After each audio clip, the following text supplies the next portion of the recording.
Good morning and welcome to Financial Booklet. I'm your host and this is your financial market update for Friday, January 23rd, 2026.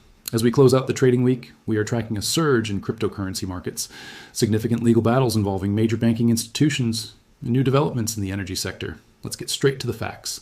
Starting with the broader market picture, stocks settled higher today as global tensions appeared to cool and economic data pointed toward continued expansion.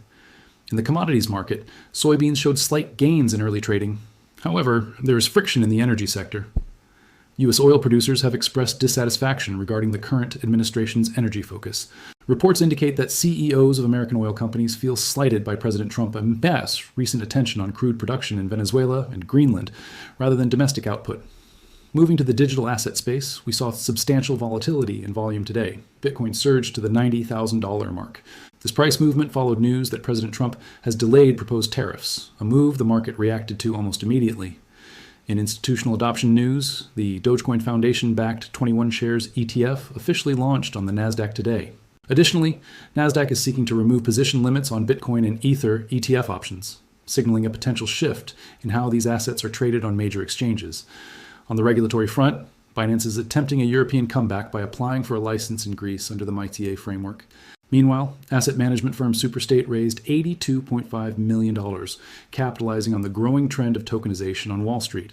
Data also shows that activity on the Ethereum mainnet has now surpassed all Layer 2 networks combined.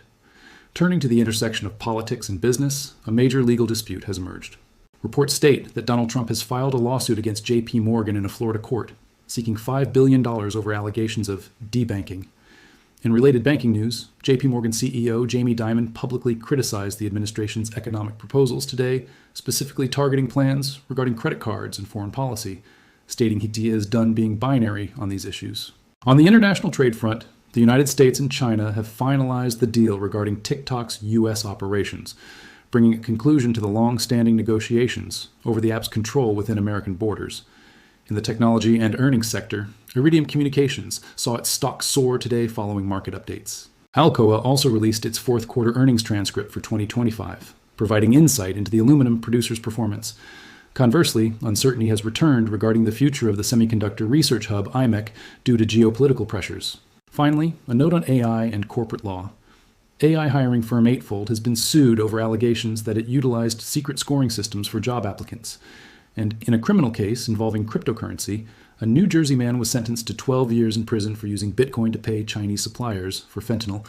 That wraps up your financial briefing for Friday, January 23rd, 2026. We will continue to monitor these stories as they develop over the weekend. Thank you for tuning in to Financial Booklet. If you found this report helpful, please remember to like and subscribe for daily updates. Have a great weekend.